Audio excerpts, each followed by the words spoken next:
Congressman Benny Abante nagtatago na sa kanyang lungga at takot na sa taong bayan simula nang babuyin nito ang mga Duterte. Vice President Sara Duterte pinagtawanan ang kadawagan ni Abante.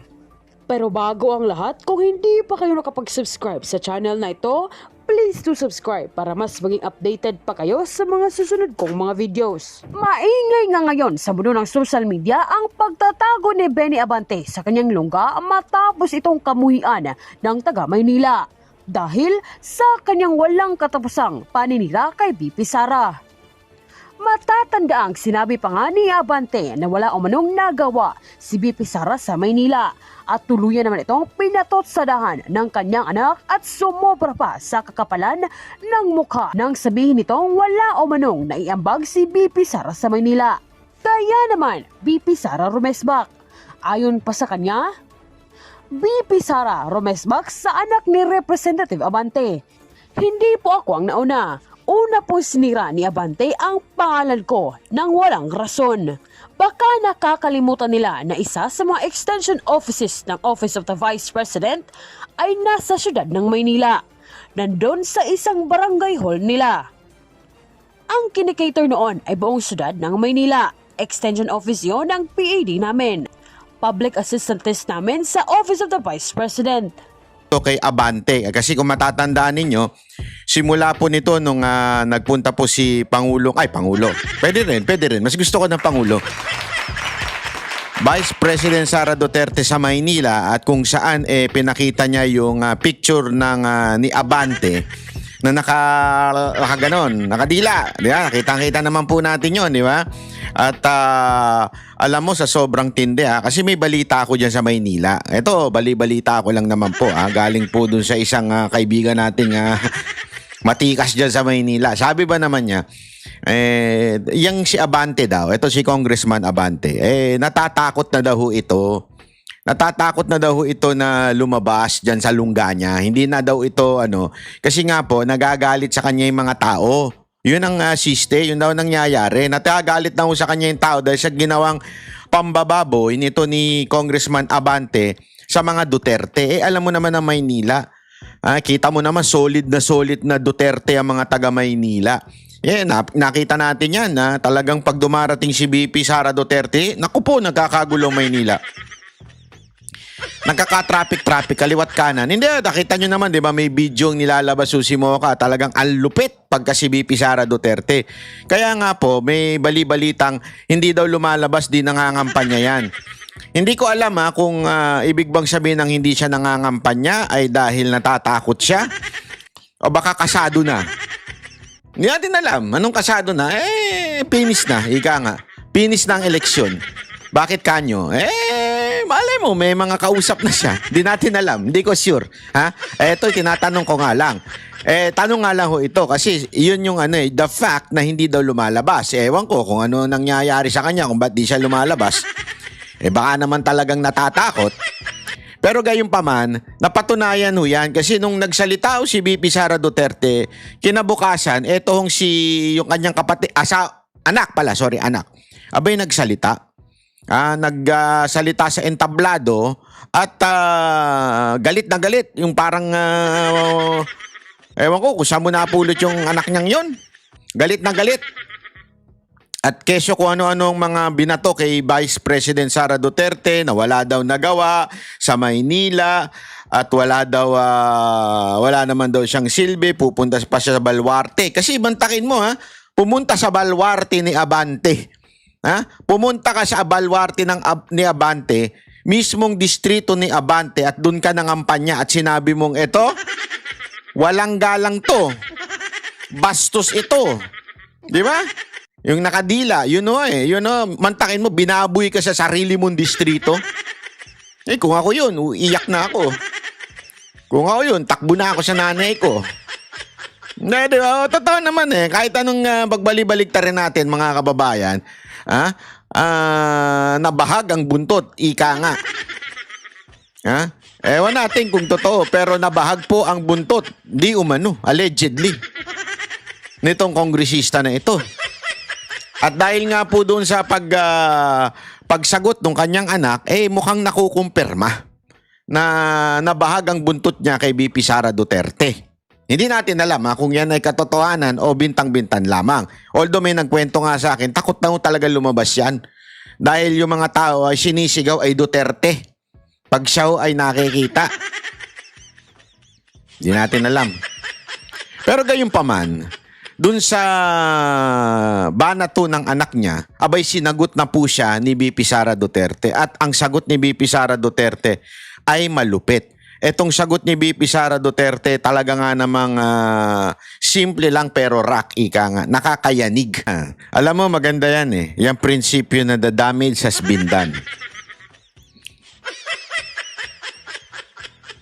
Sinabi rin yan ni Senator Bongo doon sa hearing. Maganda tong ginagawa mo, Amy, pero wala na tayong magawa. Nandun na si Pangulong Duterte. Ika nga, the damage has been done. Anong ibig sabihin nun, mga kababayan? Wala na. Sabi nga, tapos na. Ngayon ka pa nag-iingay. Ngayon ka pa kung ano-anong pahiring-hiring mo dyan. The damage has been done. Wala na. Wala nang silbi, ika nga. Kahit pa sabi nga, aanuhin mo ang damo kung wala na si Bong Ab. Muntik ako na masabing bongbong eh. Buti hindi ko nasabi. Shit. Hindi, aanuhin mo ang damo kung wala na ang kabayo. Di ba? So parang ganito sinasabi ni VP Sara Duterte kay Romualdez. Aanuhin mo pa na matanggal siya, nangyari na mga nangyari. Ano yon?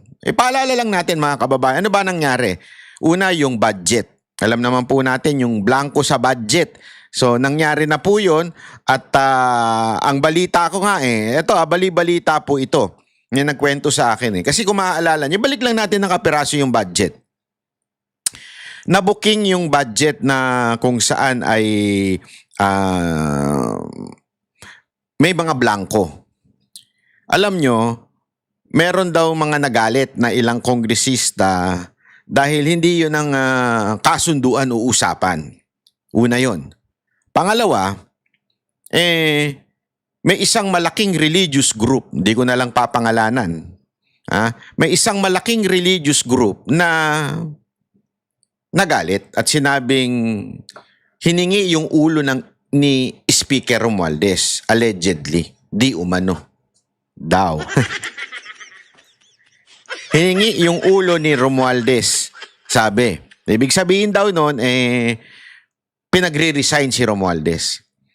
At ang ginawa daw, di umano, ay instead na si Romualdez, ang parang sacrificial lamb ay yung kanyang balalay na chairman ng isang komite na kung saan humahawak ng budget o nag-aayos ng budget ng Kamara.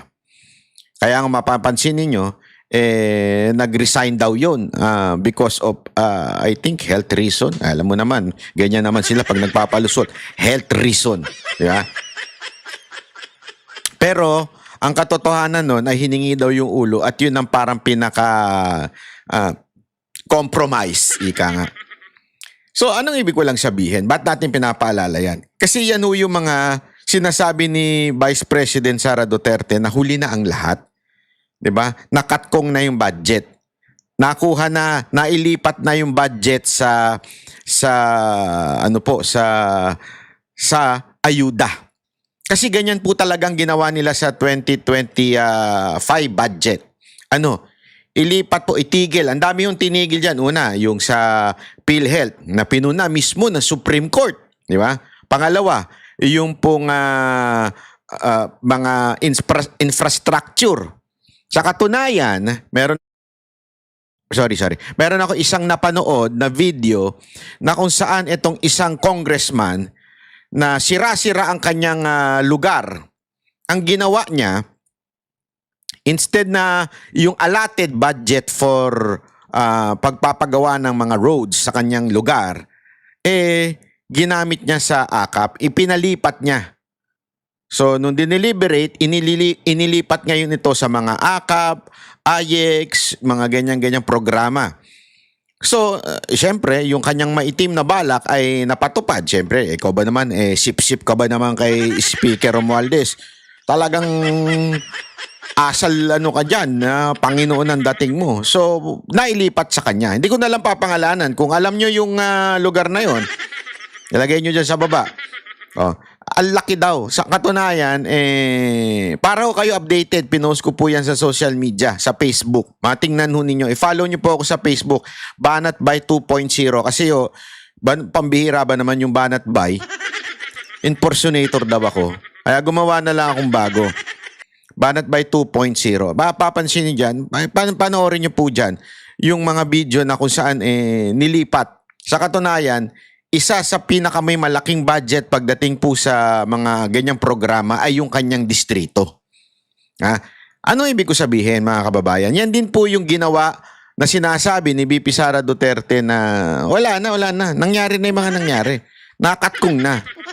Nanakaw na. Anong gagawin natin? Huli na ang lahat. Yun po ang parang pinapahiwatig po ni VP Sara Duterte, 'di ba? Na parang wala na po yung pera, aanuhin pa natin. Na wala na, sabi nga niya, hindi na maibabalik 'yan mula sa korupsyon. Yun po ang sabi niya, okay? So, ang tanong ano sa tingin ninyo? May silbi pa ba kung tanggalin si speaker sa Kamara? O ito'y isa lamang, alam mo na naman yun, palusot. Kasi ito'y tinatanong ho siya doon sa may lumabas na dokumento na sinabi naman po nila, fake news. Meron bang aamin? Hindi, yun lang naman ang tanong dyan eh. Fake news yan, fake news. Meron ka ba nakitang umamin? Aaminin ko na kurap ako. Aaminin ko na sisipain na ako. Aaminin ko na wala nang confidence sa akin ng Pangulo. Aaminin ko. Wala. Si Marcos pa aamin? Naku po, pambihirang buhay ereo. Lahat to ata nun puro kasinungalingan lumalabas sa bunganga nun. Pag hindi sa kanya, doon sa kanyang tagapag-atake na si Yusik. Sabi niya, di ba? May tae. Joke lang. Hindi, kayo naman ba? Tabiro lang. Ito, tinatanong naman kung a-attend daw ba siya doon sa pagdinig sa NBI. Actually, hindi naman po hearing yun eh. Parang sinamon lang, pinatawag lang. Investigasyon.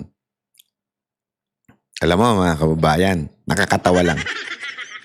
Nakakatawa lang. Nung napakinggan ko, ano ba, hindi po ito galing sa korte. Linawin mo natin, hindi po ito court. NBI is not a court, okay? Hindi po ito matatawag na court order, wala hong ganun. Ito po ay pagtawag lamang upang magbigay ng iyong salaysay. Sinumpa ang salaysay. At syempre kailangan ka mag-appear doon at mag-appear. Hindi appear. Ano yun? Taking. Hindi, para isusumpa mo na, parang sasabihin mo na ako gumawa niyan, ganito. Parang hiningi yung side mo, ika nga. Parang ganon. Natawa lang ako. Bakit? Kasi, hindi ginawa sa kanya yan sa Kamara. Kasi dapat ang proseso dun sa impeachment. Ito mga kababayan, linawin ho natin, kahit kanino nyo itanong na abogado o eksperto sa konstitusyon, ang tawag po sa ginawa ng Kamara ay impeachment. Therefore, VP Sara Duterte is already impeached in the House of Representatives. Yeah? Pero meron pa rin tinatawag na impeachment trial naman sa Senate. Iba naman po yun, okay? Kasi medyo sabi nga nung mga nagpaliwanag dyan, medyo magulo yung wordings na ginamit sa ating konstitusyon na kung saan impeach ka na, pero impeachment trial pa rin po yung tawag doon sa Senate. Pero ganito, ang proseso dapat kasi dyan, pag may naghain o nagreklamo na ito si VP Sara Duterte ganito. Kasi meron ng meron parang bang pumunta doon, hinain yung impeachment complaint. Dapat ang gagawin ng Kamara ay hihingi ng iyong panig. Hindi pa pwedeng magdidesisyon na lamang agad-agad. Hihingi ng iyong panig. So papatawag ka, ano ang masasabi mo dito sa impeachment na hinaing sa'yo? Ganito. Tapos tatawagin ka ngayon ng komite na in charge dyan. Committee of Justice. Ang nakakapagtaka dito, nagawa ng NBI na ipatawag si VP Sara Duterte upang magpaliwanag. Kung kaya pala nilang gawin yun, at yun pala talaga ang tamang proseso, bakit po hindi ginawa sa Kamara yun? Naiintindihan natin kasi alam nyo, sa lahat ng batas, ulit-ulitin po natin to, ang konstitusyon po ang pinaka-supreme sa lahat ng batas. Dapat na ayon po sa konstitusyon.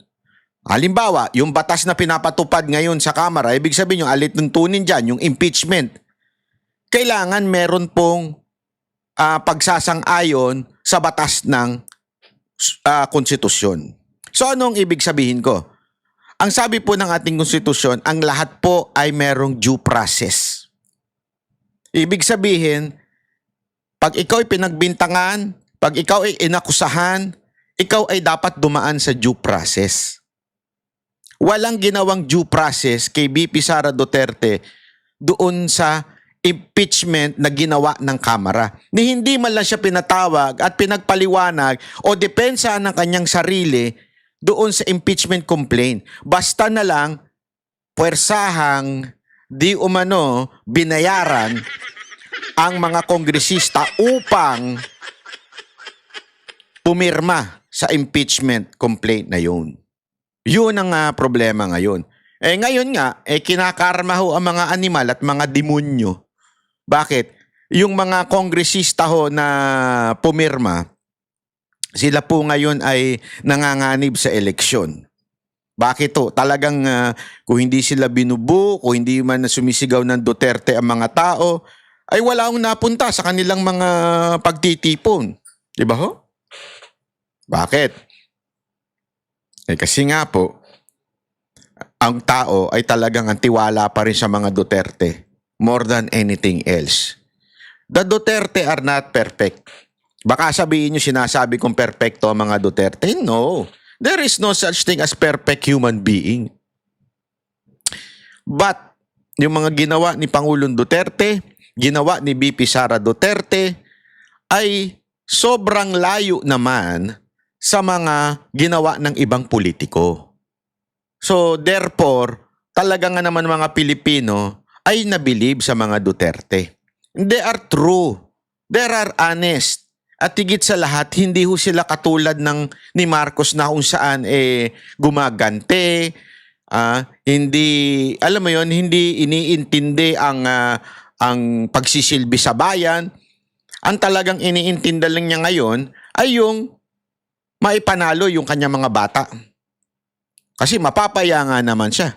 This is a fight between the administration and the Duterte, di ba? Then aminin na po natin, ganyan talaga magiging labanan ngayong kampanya. Kaya nga alam nyo mga kababayan, sana mag-isip-isip yung mga may tangkang mandaya. Dahil ngayon pa lang, kitang-kita na ho ng mga mata ng mga Pilipino na pag ang Duterte ang nagrally, talagang dinadagsa, mainit ang tanggap ng mga Pilipino. Ito'y worldwide po ito. And yet, sasabihin nila hindi lumalabas sa survey. Tapos yung kanilang mismong rally ay wala akong nagpupunta. Kung meron mang magpunta ay dahil sa bigayang nagaganap. Ngayon nga, meron na naman silang legalized vote buying. Ano ho yun? Etong 20 pesos na bigas. Bakit ko nasabing legalized vote buying? Mantakin mo sa particular laang na lugar. Gagawing 20 pesos ang bigas. Saka nakakita ng ganun. Di ba? Mantakin mo dito lang sa particular na lugar na ito, dito may 20 pesos. Bakit? Kasi nga, malaki po. Sabi nga, ilang milyon daw ata yan. I think, correct me if I'm wrong, I think more than 4 million something ang botante doon.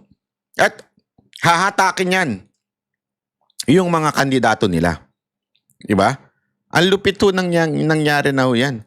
Talagang, ito isang panunuhol. O ito, Para bagang, kasi ito ang nakalagay pa nga doon sa bigas na yon, fulfilled promise. Parang pelikulang animal, no? Hindi ko fulfilled promise yan.